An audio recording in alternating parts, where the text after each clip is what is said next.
ಎಲ್ಲರಿಗೂ ಮಧ್ಯಾಹ್ನದ ಶುಭಾಶಯಗಳು. ನನ್ನ ಹೆಸರು ಮಹೇಶ್ವರಿ. ನಾನು BSc ಯಲ್ಲಿ 3rd ಸೆಮ್ ಓದುತ್ತಿದ್ದೇನೆ. ಈ ನಮ್ಮ ಕಾಲೇಜಲ್ಲಿ ನಮ್ಮ ಕಂಪ್ಯೂಟರ್ ಸೈನ್ಸ್ ವಿಭಾಗದಲ್ಲಿ ನಮ್ಮ ಸರ್ ಒಂದು ಆಕ್ಟಿವಿಟಿ ಮಾಡಬೇಕು ಅಂದ್ರೆ ಬುಕ್ಕಿನ ಮುಖಾಂತರ ಈಗಿಂದ ಏನು ಹೇಳಿದ್ಲಲ್ಲ ಅಮೃತ, AL ಬಳಸಿಕೊಂಡು ನಾವು ಎಷ್ಟೆಲ್ಲ ಒಂದು ಮೊಬೈಲು ಸೋಷಿಯಲ್ ಮೀಡಿಯಾದಲ್ಲಿ ಜಾಸ್ತಿ ನಾವು ತೊಡಗಿಬಿಟ್ಟಿವಿ. ಅದೆಲ್ಲದರಿಂದ ಆಚೆ ಬರೋದಕ್ಕೆ ಒಂದು ದಾರಿ ಏನಾದರೂ ನೋಡೋಣ ಅನ್ನೋ ಸಲುವಾಗಿ ನಮ್ಮ ಸರ್ ಈ ಆಕ್ಟಿವಿಟಿ ಬುಕ್ ಅನ್ನ ಈ ತರ ಬುಕ್ ಓದೋದ್ರ ಮುಖಾಂತರ ನಮ್ಮ ಓದುವ ಹವ್ಯಾಸ ಹೆಚ್ಚಲಿ ಅಂತೇಳಿ ಸರ್ ಒಂದು ನಮಗ ಆಕ್ಟಿವಿಟಿ ಮಾಡಕ್ ಹೇಳಿದ್ರು. ಅದರಲ್ಲಿ ಒಂದು ಬುಕ್ ಸೆಲೆಕ್ಷನ್ ಮಾಡಿದ್ದೆ ನಾನು, ಅದು ವ್ಯಾಸ ಅಂತೇಳಿ.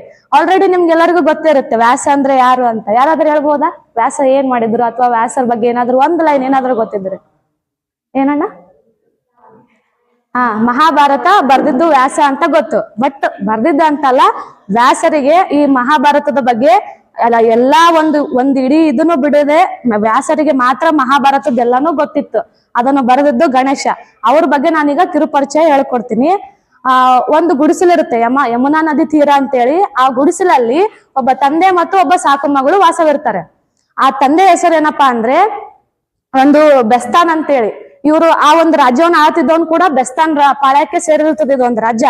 ಅದರಲ್ಲಿ ಒಬ್ಬ ಬೆಸ್ತಾನ್ ಅನ್ನೋ ಒಬ್ಬ ತಂದೆ, ಒಬ್ಬ ಸಾಕು ಮಗಳು ಸತ್ಯಾವತಿ ಅಂತೇಳಿ. ಅವರು ಏನ್ ಮಾಡ್ತಿರ್ತಾರೆ ಅಂದ್ರೆ ದಡದಿಂದ ದೋಣಿಯನ್ನ ಒಂದು ದಡದಿಂದ ಮತ್ತೊಂದು ದಡಕ್ಕೆ ಕರ್ಕೊಂಡು ಹೋಗ್ತಿರ್ತಾರ. ಒಂದು ದಿನ ಒಬ್ರು ಏನ್ ಮಾಡ್ತಾರೆ, ಅವ್ರ ತಂದೆ ಊಟಕ್ಕೆ ಕುಂತಾಗ ಒಬ್ಬ ಋಷಿ ಮುನಿ ಬಂದು ಕರಿಯೋದನ್ನ ಆ ತಂದೆ ಕೇಳಿಸುತ್ತ. ಅವನೇನ್ ಹೇಳ್ತಾನೆ ತನ್ನ ಸಾಕು ಮಗಳಿಗೆ, ಸತ್ಯವತಿ ಯಾರೋ ಬಂದಿದ್ದಾರವ, ಸ್ವಲ್ಪ ನೋಡ್ ಹೋಗ್ ಹೊರಗ ಅಂತ ಹೇಳ್ತಾರ. ಅಕ್ಕಿ ಹೋಗಿ ನೋಡಿ ಏನ್ ಮಾಡ್ತಾಳ ಅಂತಂದ್ರೆ, ಅಪ್ಪ ಇವ್ರು ನಾನಂತೂ ಇಲ್ಲಿವರೆಗೂ ಕಂಡಂತವರಲ್ಲ, ಇವ್ರು ಯಾರಂತೂ ನನಗ್ ತಿಳಿತಾ ಇಲ್ಲ ಅಂತ ಆಕಿ ಅಂತಾಳ. ಅವ್ರ ಅಪ್ಪ ಏನ್ ಕೇಳ್ತಾನಂದ್ರೆ, ನೋಡಕ್ ಹೇಗಿದ್ದಾರಮ್ಮ ಅಂತ ಕೇಳ್ತಾರಂತ. ಕೂದಲು ಎತ್ತಿ ಗಂಟು ಹಾಕಿರ್ತಾರಂತ, ಕುತ್ತಿಗೆಯಲ್ಲಿ ಮಣಿರಸ ಅಂತ ಮಣಿಕಂಠದ ಸರ ಅಂತ, ಕೈಯಲ್ಲಿ ದಂಡ ಮತ್ತು ಕಮಂಡಲ ಅಂತ ಬರ್ತಾವ, ಅವುಗಳನ್ನ ಹಾಕಿಕೊಂಡು ಕಾಲಿನಲ್ಲಿ ಒಂದು ಕಟ್ಟಿಗೆಯ ಒಂದು ಮೆಟ್ಟು ಧರಿಸಿಕೊಂಡು ಇರ್ತಾರಂತ. ಅವ್ರು ನೋಡಿ ವಿಚಿತ್ರ ಆಗಿರ್ತಾಳಕ್ಕೆ ಯಾರು ಅಂತ. ಆಗ ಅವ್ರ ತಂದೆ ಏನ್ ಹೇಳ್ತಾನಂದ್ರೆ, ಯಾರೋ ಋಷಿ ಮುನಿ ಇರ್ಬೋದು, ತಡ ಮಾಡಿದಾರೆ, ಶಾಪ ಕೊಟ್ಟಾರು, ಮತ್ ನೀವ್ ಒಂದ್ ದಡದಿಂದ ಹೋಗಿ ಅವ್ರನ್ನ ಊಟ ಮಾಡಕತ್ತೀನಿ, ಒಂದು ದಡದಿಂದ ಅವ್ರಿಗೆ ಇನ್ನೊಂದ್ ದಡಕ್ಕ ಕಳಿಸಿ ಬಾ ಅಂತ ಹೇಳ್ತಾರಂತ.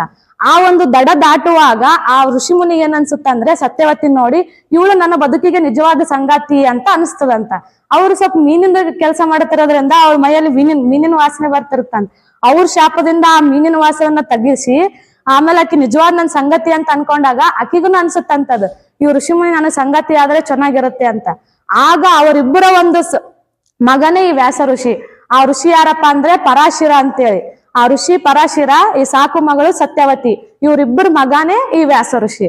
ಮತ್ತೇನ್ ಹೇಳ್ಬೋದಂದ್ರೆ, ವ್ಯಾಸ ಋಷಿ ಬಗ್ಗೆ ತುಂಬಾ ಹೇಳೋದಿದೆ. ಮಹಾಭಾರತ ನಡೆದಿದೆ ಅನ್ನೋದಕ್ಕೆ ಕಾರಣನೇ ಅದು ವ್ಯಾಸ ಋಷಿ ಅಂತ ಹೇಳ್ಬೋದು. ಅದ್ ಹೆಂಗಪ್ಪ ಅಂದ್ರೆ, ಋಷಿ ಅವರು ತಪಸ್ಸು ಮಾಡ್ಬೇಕಂತ ಅವ್ರು ಆಲ್ಮೋಸ್ಟ್ ಬದರಿ ಆಶ್ರಮ ಈ ತರ ಆಶ್ರಮದಲ್ಲೇ ಇರ್ತಿದ್ರು. ಆಗ ಒಂದು ದಿನ ಏನಪ್ಪಾ ಅಂತಂದ್ರೆ, ಅಮ್ಮ ನಾನು ಕರೆದಾಗ ಬರುತ್ತೇನೆ, ನೀನು ಕರಿ ಅಂತ ಅವ್ರ ತಾಯಿಗೆ ಹೇಳ್ತಾನ ನನ್ ಸತ್ಯವತಿಗೆ. ಆಗ ಆಯ್ತು ಮಗನೇ, ನನ್ನನ್ನು ಯಾವಾಗ ನೆನಪಿಸಿಕೊಳ್ಳುತ್ತಿದಿ, ನಾನು ಅಂದು ಬಂದು ನಿನ್ನನ್ನು ಭೇಟಿ ಆಗುತ್ತೇನೆ ಅಂತ ಮಗ ಏನ್ ಹೇಳ್ತಾನೆ, ವ್ಯಾಸ ಋಷಿ ಅದನ್ನ ಹೇಳಿ ಹೊರಟೋಗ್ತಾನಂತ. ಅವಾಗ ತಾಯಿ ಏನ್ ತಾಯಿ ನಾನ್ ನಿನಗ ಬೇಕಂದಂಗ ನೆನೆಸಿಕೊಳ್ಳುತ್ತೇನೆ ಅಂತ ಅಂತಾಳಂತ. ಕೊನೆಗೆ ಏನಾಗುತ್ತಪ್ಪ ಅಂದ್ರೆ, ಒಂದಿನ ಸ್ವಲ್ಪ ವರ್ಷಗಳ ಕಳೆದ ನಂತರ ಅವರು ಯಾರು ಪರಾಶರ ಋಷಿ ಮರಣ ಹೊಂತಾರ.